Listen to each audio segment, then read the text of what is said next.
Bismillahirrahmanirrahim. Assalamualaikum warahmatullahi wabarakatuh.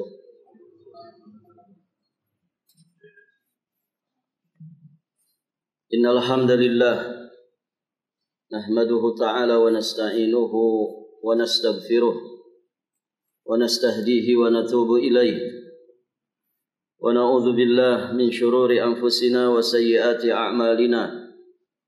May yahdihillahu fala mudilla lahu ومن يضلل فلا هادي له أشهد أن لا إله إلا الله وحده ربي لا شريك له وأشهد أن محمدا عبده ورسوله أما بعد اللهم إنا نسألك علما نافعا ونعوذ بك من علم لا ينفع.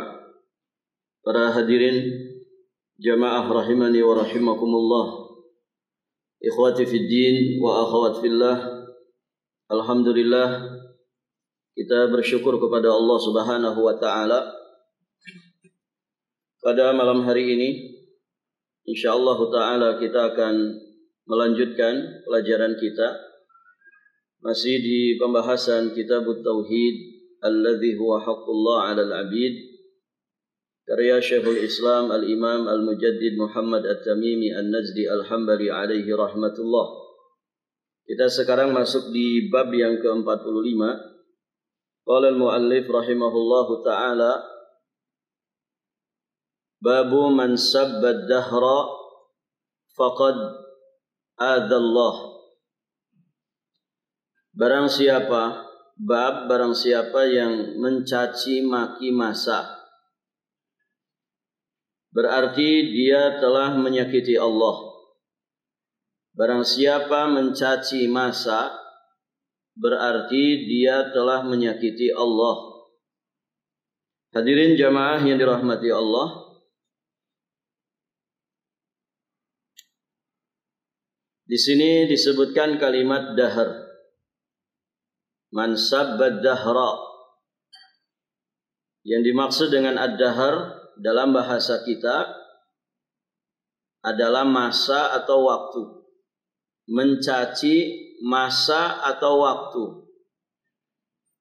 Kalau disebut waktu, berarti ya meliputi tahun, bulan, pekan, hari. Setelah hari apa?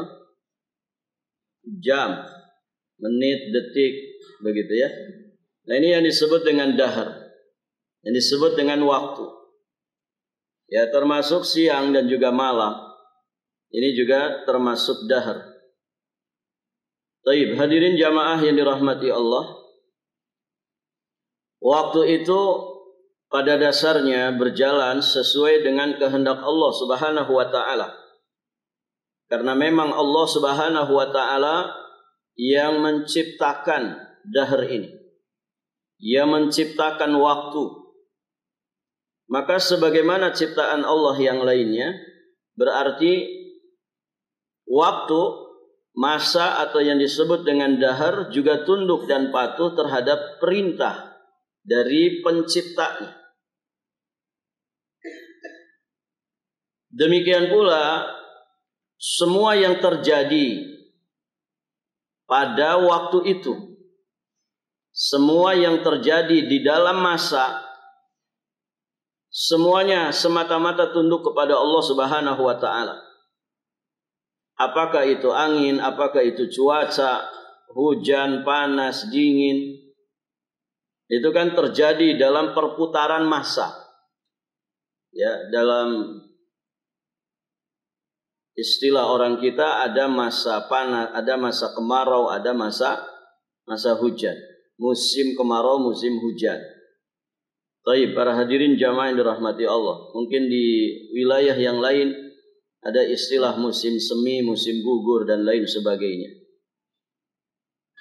Nah, ini adalah semua peristiwa yang terjadi di dalam masa. Itu juga sama, tunduk patuh kepada Allah Subhanahu wa ta'ala. Maka hadirin jamaah yang dirahmati Allah, tidak boleh kita itu mencaci maki masa. Karena mencaci maki masa sejatinya berarti kita mencaci yang telah menciptakannya. Kita mencaci zat yang telah mengaturnya, yakni Allah Azza wa Jalla. Maka sebagai seorang muslim, mukmin, muwahhid, mukmin yang bertauhid kepada Allah Subhanahu wa taala, kita mesti mengetahui bahwa mencaci massa itu merupakan perbuatan yang terlarang, tidak layak syar'an wa aqlan, ya baik secara syar'i, secara syariat ataupun secara akal sehat. Mengapa demikian? Para ulama menegaskan ada sekian mafsadat, ada sekian kerusakan jika seseorang itu mencaci massa. Yang pertama, hadirin jamaah yang dirahmati Allah, orang yang mencaci massa maka sejatinya dia telah mencela sesuatu yang tidak layak, tidak berhak untuk dicela. Baik, hadirin jamaah yang dirahmati Allah. Tadi di depan kita sampaikan perputaran masa, bergesernya waktu, dan apa yang terjadi di dalamnya. Maka sejatinya mereka itu makhluk ciptaan Allah Subhanahu wa taala yang tentunya berjalan sesuai dengan apa yang diperintah Allah Subhanahu wa taala kepadanya. Dia tidak pernah bersalah, waktu itu tidak pernah bersalah, sehingga kemudian kita mencelaknya. Yang salah itu siapa para jamaah? Manusia yang mengisi waktu itu. Yang suka berbuat salah itu adalah manusia yang mengisi waktu itu, bukan waktunya. Maka dalam akidah Islam tidak ada hari sial, ya tidak ada bulan sial, tidak ada waktu sial. Yang sialan itu adalah ulahnya manusia, perbuatan manusia yang dia berputar dengan waktu, ada di dalam waktu itu. Maka ada nasihat Imam Asy-Syafi'i alaihi rahmatullah, ya di dalam diwannya, Naibuz zamanana wal aibu fina. Naibuz zamanana wal aibu fina. Kita mencela zaman, padahal celaan itu ada pada diri kita sendiri. Karena yang mengisi waktu itu kan manusia. Apa salahnya bulan Suro? Apa salahnya hari Sabtu yang dipakai untuk bersafar? Apa salahnya bulan Safar yang diyakini oleh sebagian orang itu waktu-waktu sial? Para jamaah, di sebagian kalangan kalau ada anak lahir bulan Safar, mereka nyebutnya bulan Safar, sebetulnya bulan Sofar. Ada anak lahir bulan Safar, itu katanya biasanya nakal. Sehingga kadang ya ketika mereka mengumpat anak nakal itu dengan kalimat itu, dasar anak Safar. Maksudnya anak yang lahirnya di bulan Sofar. Baik, apa salahnya bulan Sofar para jamaah? Apa yang dia lakukan terhadap anak kita? Tidak ada. Itu waktu ciptaan Allah Subhanahu wa taala yang beredar, berjalan sesuai dengan ketetapan Allah. Yang salah itu adalah orang tuanya yang gak ngedidik anak itu, menelantarkan anak. Disangkanya kalau sudah bayar SPP-nya, sekolah anak, sudah ngasih sangu, selesai tugas pendidikan. Dia tidak pernah membersamai anak dengan keteladanan. Ini yang salah. Ulah-ulahnya orang tua yang mengabaikan pendidikan anaknya, sehingga anaknya itu ya dikatakan sebagai anak nakal. Baik, para jamaah yang dirahmati Allah. Terus sebagian orang meyakini ya hari Sabtu itu tidak boleh safar, itu hari sial. Apa salahnya hari Sabtu? Bulan Suro itu bulan sial, jangan hajatan di bulan Suro. Ya bulan Suro maksudnya bulan apa? Bulan Suro itu maksudnya bulan apa? Muharram. Ada jamaah cerita ke saya, Ustaz, di kampung saya itu orang rata-rata meyakini bulan Suro bulan sial. Saya nikahkan 2 anak saya di bulan Suro dua-dua. Semua datang, tokoh-tokoh masyarakat dukun datang ke rumahnya, ya, bahkan tokoh agama datang ke rumahnya.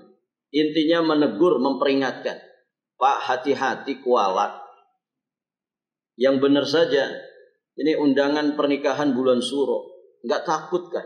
Begitu.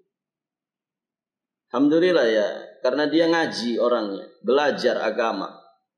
Tidak, emang ini jadwalnya. Ini jadwal nikahannya ya di bulan ini.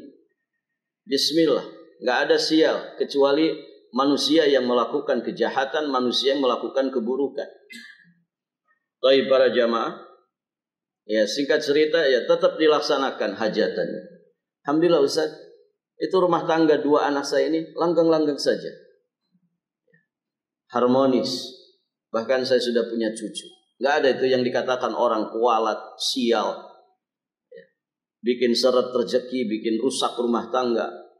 Tidak ada. Nah itu hadirin jamaah yang dirahmati Allah. Baik. Dan demikian seterusnya. Jadi tidak ada yang dilakukan oleh waktu kecuali mereka tunduk patuh kepada ketetapan Allah. Jadi kalau kemudian orang itu mencaci maki waktu, mencela masa, dia mencela sesuatu yang tidak berhak untuk dicela. Naibu zamanana wal aibu fina. Ya, kita mencela zaman kita padahal celaan itu ada pada diri kita. Kemudian kata Imam Asy-Syafi'i, wa ma li zamanina aibun siwana. Tidaklah memiliki aib. Zaman kita itu tidaklah memiliki aib selain daripada kita yang mengisi waktu itu. Aib itu disematkan kepada kita, bukan kepada waktunya. Hadirin jamaah yang dirahmati Allah. Misalkan nih waktu sekarang, maghrib dan isya. Antara maghrib dan isya, apa yang dikerjakan waktu? Tidak ada yang dikerjakan waktu kecuali dia berjalan sesuai ketetapan Allah. Terus yang mengisi waktu itu siapa? Ya kita. Ada yang mengisinya dengan dosa dan maksiat. Ada yang mengisinya dengan kebaikan dan ketaatan. Sehingga menghasilkan kebaikan, keselamatan, kebahagiaan. Ada yang mengisinya dengan dosa dan maksiat sehingga menghasilkan keburukan. Menghasilkan kecelakaan, kebinasaan. Itu kan manusia. Ulah manusia yang mengisi waktu itu. Baik, hadirin jamaah yang dirahmati Allah.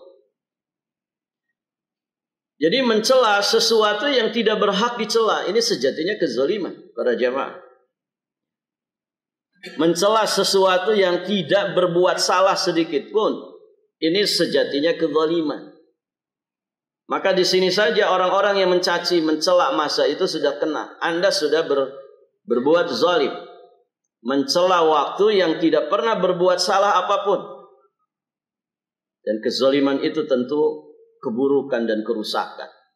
Makanya Nabi SAW mengingatkan, ittaqul zulma fa inna zulma dzulumat yaumal qiyamah. Berhati-hatilah kalian dari kezaliman, hindari kezaliman, karena kezaliman itu adalah mendatangkan kegelapan pada hari kiamat. Orang gelap itu rawan celaka, gitu ya. Orang kalau berjalan di kegelapan ya rawan celaka. Tapi kalau orang berjalan di bawah cahaya, maka dia selamat. Baik, hadirin jamaah yang dirahmati Allah. Kezaliman ketika mendatangkan kegelapan di hari kiamat, maka berarti orang tersebut rawan celaka di kehidupan akhiratnya. Ini yang pertama. Mafsadat yang pertama ketika orang itu mencela masa. Yang kedua, orang yang mencela masa, mencaci waktu, sejatinya dia mencaci Allah. Mencaci Allah. Baik, hadirin jamaah yang dirahmati Allah. Ada seorang suami, para jamaah, dimasakin istrinya. Ya, sampai keringatan istrinya di depan kompor mungkin. Ya, berjam-jam, bermenit, berpuluh-puluh menit. Kemudian dihidangkan ke suaminya. Tiba-tiba suaminya tidak meragap perasaan istrinya. Wih, gak enak ini makanan. Hambar, gak jelas rasa. Kira-kira bagaimana perasaan yang masaknya? Ya, dicela ini masakan, dicela ini makanan. Ya, di hadapan orang yang masaknya. Kira-kira yang masaknya gimana? Hah? Ya bersedih, sakit hati, ya.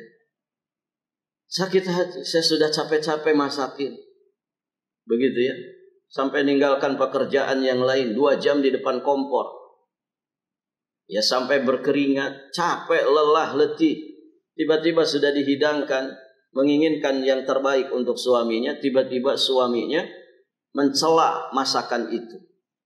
Masakannya yang dicela, yang ikut sakit hati siapa? Yang masak. Barakallahu fikum. Bisa jadi saat itu juga nangis istri. Pulangkan aku ke rumah ibuku. Dan begitu para jamaah. Kamu tidak menghargai jerih payahku. Baik. Nah, pencipta masa siapa? Yang menetapkan perputaran masa, pergeseran waktu siapa? Allah Azza wa Jalla. Begitu ya. Maka orang yang mencaci maki masa, mencela waktu, sejatinya dia mencela penciptanya, dia mencaci pengaturnya. Siapa? Allahu Azza wa Jalla. Maka nanti akan dibawakan hadis di dalam bab ini bahwa Allah Subhanahu wa taala menyatakan, yu'dhini ibnu Adam yasubbu dahra wa ana dahru. Anak Adam telah menyakitiku. Nanti akan ada pembahasan tersendiri tentang hadis ini. Anak Adam telah menyakitiku, dia mencela masa, padahal akulah yang menciptakan masa itu. Akulah yang menciptakan waktu itu. Biyadil amr, di tangankulah segala urusan. Uqallibul laila wan nahar, akulah yang membolak-balikan malam dan siang. Itu kuasa Allah, membolak-balikan malam dan siang. Detik berganti menit, menit berganti jam, jam berganti hari, hari berganti pekan, pekan berganti bulan, bulan berganti tahun, dan seterusnya. Allah yang kuasa untuk itu. Allah yang mengatur dan menetapkan semua itu. Maka Anda mencaci masa, sejatinya Anda mencaci pencipta dan pengaturnya. Allahu Azza wa Jalla. Ditambah lagi hadirin jamaah yang dirahmati Allah. Nanti juga dalilnya akan dibahas di bab ini. Bahwa orang yang mencela masa, mencaci waktu, sejatinya dia menyerupai orang-orang jahiliyah. Orang-orang jahiliyah, orang-orang bahkan yang tidak beragama, di mana mereka mencaci waktu. Ya, mereka mengatakan hidup dan mati itu urusan waktu saja. Tidak ada yang membinasakan kami, mematikan kami, kecuali memang waktunya mati, waktunya kami binasa. Begitu hadirin jamaah yang dirahmati Allah. Mereka disebut kaum dahriyun, ya. Mereka ini disebut kaum dahriyun. Orang-orang yang tidak meyakini adanya hari kebangkitan. Kehidupan itu hanya di dunia saja. Kalau orang mati, orang lahir, orang hidup, barakallahu fikum, itu hanya perputaran waktu saja. Bahkan orang-orang dahriyah ini, ya mereka meyakini bahwa semua kejadian, semua peristiwa akan terulang setiap 36.000 tahun sekali. Dan kata mereka itu sudah berulang berkali-kali. Jadi apa yang kita alami saat ini para jamaah, versinya mereka 36.000 tahun yang akan datang itu akan terjadi lagi. Dan Allah tegaskan, wa ma lahum bidzalika min ilm. Mereka itu tidak punya dasar ilmu tentang apa yang mereka ungkapkan itu, tentang apa yang mereka yakini itu. Inhum illa yadhunnun. Mereka tidak lain hanyalah mengada-ada, menduga-duga, berprasangka saja. Tidak punya ketetapan, tidak punya dasar yang kokoh dari apa yang mereka yakini itu. Maka kita sebagai muslim ya jangan ikut-ikutan apa yang diyakini orang-orang dahriyah ini. Wa man tashabbaha biqaumin fa huwa minhum. Siapa yang tasyabbuh dengan satu kaum maka dia termasuk golongan mereka. Kemudian yang mafsadat yang berikutnya, kata para ulama, orang yang mencaci masa itu para jamaah, maka cacian dia, celaan dia kepada masa itu tidak merubah keadaan. tidak akan pernah merubah keadaan, dia hanya menambah kekesalan. Itu ya. Ada turun hujan. Itu hujan Pak, diomelin. Bisa reda dengan ngomel-ngomel? Enggak. Ibu-ibu ngomelin hujan. Hujan lagi, jemuran enggak kering-kering. Apakah dengan omelannya itu 1 jam dia ngomel bisa reda itu? Tidak. Yang ada tambah kesel saja. Baik, para jamaah yang dirahmati Allah. Jadi kalau kita mau merenungkan lebih dalam lagi, mencela waktu itu perbuatan sia-sia. Kenapa mencela waktu? Ini perbuatan sia-sia, nggak ada manfaatnya, yang ada mafsadah. Para jamaah yang dirahmati Allah. Karena cacian kita kepada waktu tidak akan merubah keadaan. Tidak akan merubah keadaan. Oleh karena itu hadirin jamaah yang dirahmati Allah, orang yang suka mencela waktu, mencaci masa, biasanya semakin sesak dadanya. Semakin resah, semakin gelisah, semakin kesal, semakin mangkal dia. Baik, para jamaah yang dirahmati Allah. Udara panas tidak akan bisa menjadi dingin dengan omelan kita. Udara dingin tidak akan menjadi hangat ya, dengan cemoohan kita, cacian kita. Hujan tidak akan bisa reda ya, dengan marah-marahnya kita memaki hujan. Dan demikian seterusnya. Maka tidak ada manfaatnya. Sia-sia. Mencela masa itu bahkan akan mendatangkan mafsadah. Ada kisah hadirin jamaah yang dirahmati Allah. Dari Al-Mu'affa bin Sulaiman, beliau pernah berjalan kaki bersama seorang temannya. Lalu temannya ini bergumam, ya, dingin sekali pagi hari ini. Barakallahu fikum. Walaupun nanti ada rincian ya tentang kalimat-kalimat semacam ini. Kalau sekedar menginformasikan pada dasarnya tidak ada masalah. Kok dingin sekali pagi hari ini? Kemudian ya, barakallahu fikum. Setelah itu Al-Mu'affa bin Sulaiman, beliau berkomentar kepada orang ini yang berjalan kaki bersama beliau. Apakah kau sudah merasakan hangat sekarang ini? Artinya kamu kan ngomel-ngomel nih. Kok dingin banget ya? Baik, apakah dengan omelanmu itu terhadap cuaca dingin, kemudian tiba-tiba cuaca itu jadi hangat, menghangatkan badanmu? Maka orang tadi menjawab, tidak. Kemudian Al-Mu'affa memberikan nasihat. Jadi apa? Apa gunanya kemudian mencela? Apa gunanya engkau memaki dinginnya pagi hari ini? Maka kata beliau, seandainya engkau membaca tasbih, itu lebih baik bagimu daripada ngomel-ngomel. Yang tidak ada manfaatnya, bahkan mendatangkan mafsadat. Ya, barakallahu fikum. Ya persis seperti orang-orang di masa ini yang senangnya berkomentar, kan begitu Pak. Ya, segala sesuatu dikomentari. Ya. Bahkan profesi komentator itu menjanjikan begitu ya di masa ini. Akhirnya ya banyak orang berkomentar. Kalau lihat seonggok sampah, itu 10 orang yang lewat, 10 orang juga ya yang berkomentar tentang sampah itu. Tidak selesai, sampahnya tetap saja sampah di situ. Tidak jadi bersih, tidak lantas jadi hilang sampah itu hanya dengan komentar manusia. Macam-macam komentarnya. Ini siapa yang buang di sini? Orang ini tidak pernah sekolah, tidak tahu diri. Nanti orang ketiga komentarnya lain lagi. Ini orang nggak pernah makan bangku sekolahan, begitu kan? Ini orang tidak tahu kerapihan, kebersihan. 10 orang semuanya komentar. Selesai itu urusan sampah Pak? Tidak selesai. Tetap saja sampahnya di situ. Mau 1000 orang komentar tentang sampah itu, kalau sekedar komentar nggak selesai, nggak ada manfaatnya.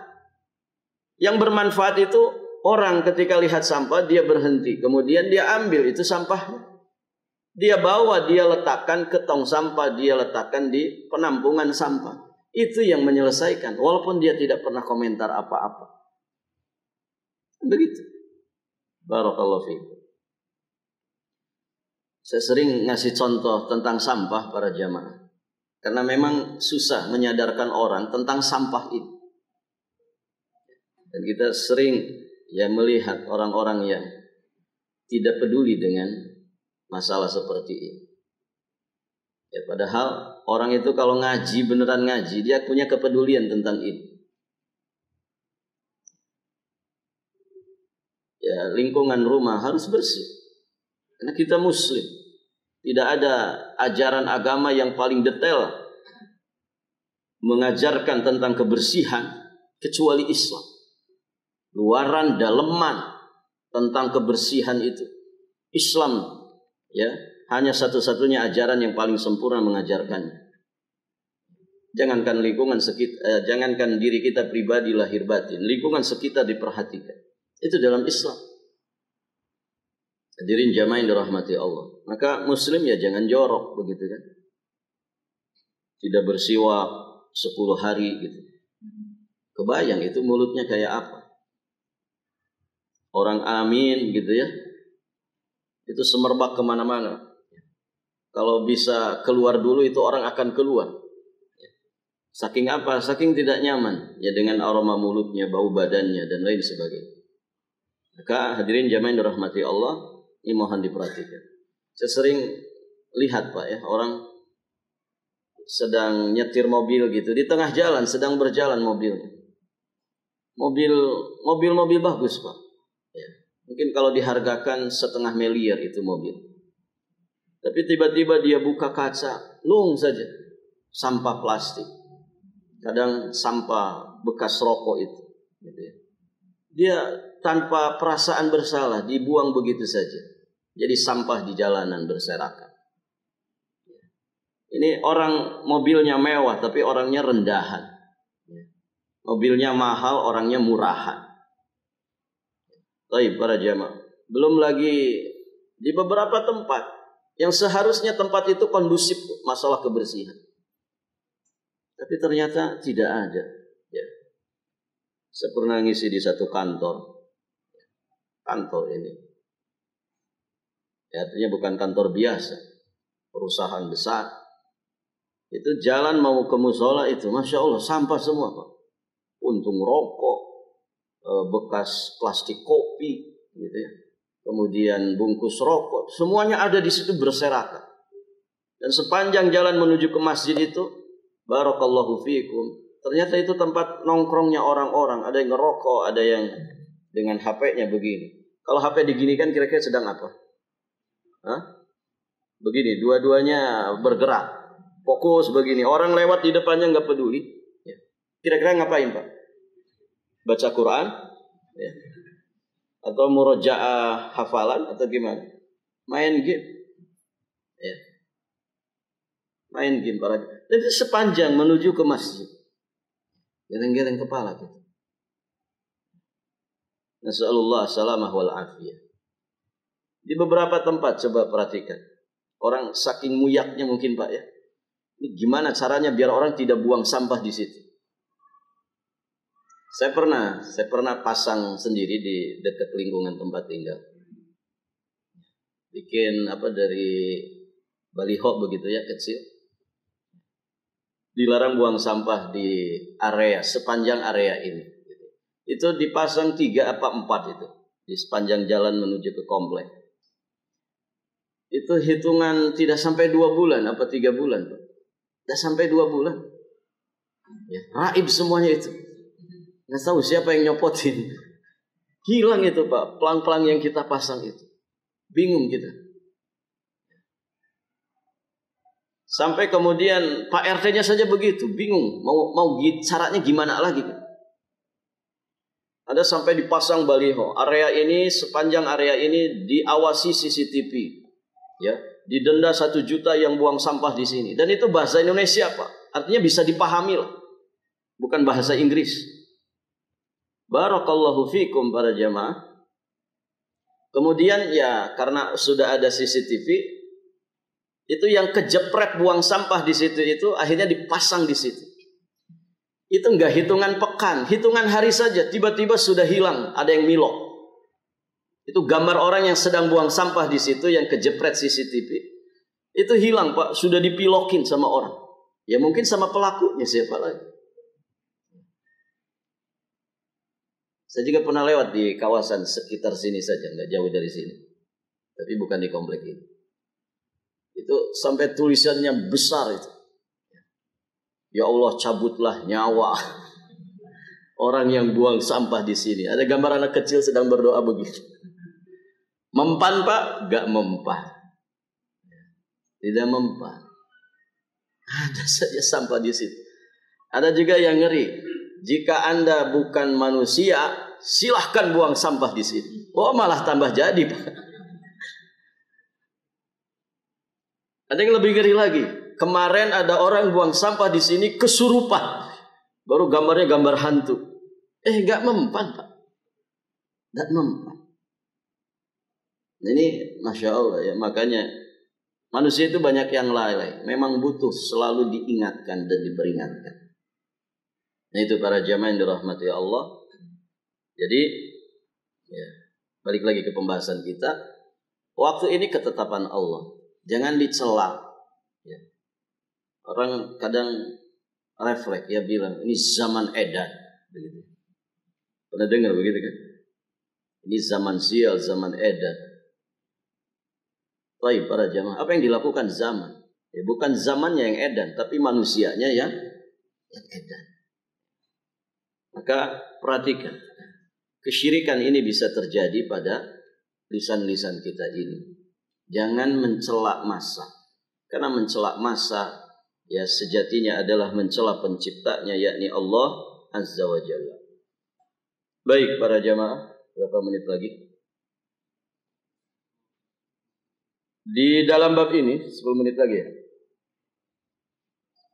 Di dalam bab ini disebutkan oleh penulis ada 1 ayat dan 2 hadis. Ayat yang pertama di surat Al-Jathiyah. Ayat yang ke-24. Ini yang tadi kita singgung tentang Ad-Dahriyah. Allah berfirman, wa qalu ma hiya illa hayatuna ad-dunya namutu wa nahya wa ma yuhlikuna illa ad-dahr wa ma lahum bidzalika min ilmin inhum illa yadhunnun. Wa qalu, dan mereka berkata, kehidupan ini tidak lain hanyalah kehidupan di dunia saja. Nah, mereka di sini dengan ungkapan yang mereka ungkapkan, kita akan paham bahwa mereka itu adalah orang-orang musyrik, orang-orang kafir, atau yang semisal dengan mereka dari kalangan orang-orang yang mengingkari hari kebangkitan setelah kematian. Ya, contohnya orang-orang falasifah, orang-orang yang tidak beragama, tidak punya Tuhan, atau orang-orang ateis yang disebut di sini dengan orang-orang Dahriyah atau Dahriyun. Jadi kata mereka, kehidupan ini tidak lain hanyalah kehidupan di dunia saja. Namutu wa nahya wa ma yuhlikuna illa dahr. Kita mati dan kita hidup, dan tidak ada yang membinasakan kita selain masa. Tidak ada yang membinasakan kita selain waktu. Wa ma lahum bidzalika min ilm. Dan mereka sekali-kali tidak memiliki ilmu tentang itu. Inhum illa yadhunnun. Mereka tidak lain hanyalah menduga-duga saja. Perhatikan ayat ini. Para hadirin jamaah yang dirahmati Allah. Di dalam ayat ini Allah mengecam orang-orang yang menisbatkan apa yang terjadi, segala peristiwa yang terjadi kepada masa. Karena pada hakikatnya dia telah menjadikan masa itu sebagai sekutu bagi Allah Subhanahu wa taala di dalam perbuatannya. Dan tentu itu masalah dalam ketauhidan. Kalau dia meyakini bahwa waktu atau masa itulah yang kemudian menciptakan segala sesuatu yang ada ini, segala peristiwa yang terjadi di dalamnya, ini syirkun akbar. Berarti hadirin jamaah yang dirahmati Allah, dia menjadikan waktu, dia menjadikan masa, atau dengan kata lain dia menjadikan selain Allah sebagai sekutu bagi Allah. dalam perkara yang merupakan kekhususan dalam perbuatan Allah. Mengatur, menetapkan masa, waktu, memutarkan malam dan siang, kemudian menetapkan segala peristiwa yang terjadi di dalamnya. Ini kuasanya Allah dalam rububiyahnya. Dan tidak ada yang kuasa tentang itu kecuali Allah. Siapa para jamaah di antara kita yang kemudian bisa menetapkan waktu, menetapkan masa dengan segala peristiwa yang ada di dalamnya? Manusia hanya bisa berencana, manusia hanya bisa bercita-cita, namun sejatinya semua dengan ketetapan Allah Subhanahu wa Ta'ala. Makanya untuk masa-masa yang akan datang kita tidak bisa memastikan. Sehingga ada adab ketika kita menyampaikan sesuatu untuk masa yang akan datang, kita mengucapkan dengan kalimat istifna, insya Allah, kan begitu. Karena apa yang kita rencanakan belum tentu sesuai dengan harapan kita. Apa yang kita inginkan di masa yang akan datang bisa saja meleset dari apa yang kita rencanakan. Manusia ya berharap, manusia memplanningkan kebaikan-kebaikan dan berusaha memasrahkan segala urusannya kepada Allah Subhanahu wa Ta'ala dengan tawakal terbaiknya. Maka ketika rencananya sesuai dengan harapannya, walillahil hamd, alhamdulillah alladzi bi ni'matihi tatimmus shalihat. Namun ketika tidak sesuai dengan apa yang direncanakan, maka kewajibannya adalah bersabar. Ya. Alhamdulillah ala kulli halin. Dan begitu, innalillahi wa inna ilaihi raji'un. Qaddarallahu wa ma syaa fa'ala. Ya, semuanya dibimbing di dalam syariat kita ini. Maka hadirin jamaah yang dirahmati Allah, jangan seperti orang-orang dahriyah yang hakikatnya mereka ya telah mencela masa dan telah bermasalah di dalam masalah ini, dan Allah membantah mereka bahwa mereka tidak punya dasar ilmu tentang itu, hanya menduga-duga saja. Nanti faidah-faidah yang lain bisa kita dapatkan dari ayat yang mulia ini, insyaallah nanti kita bahas di kesempatan berikutnya biidznillah. Baik para jamaah, sampai di sini pelajaran kita cukupkan sampai di sini insyaallah taala. Nanti akan kita lanjutkan pembahasan bab ini di kesempatan berikutnya. Kita akhiri dan kita tutup dengan doa kafaratul majlis. Subhanakallahumma bihamdik, asyhadu an la ilaha illa anta, astaghfiruka wa atubu ilaik. Hadanallah wa iyyakum ajma'in. Wallahul muwaffiq ila aqwamit thariq. Al-'afwu minkum. Wassalamu alaikum warahmatullahi wabarakatuh.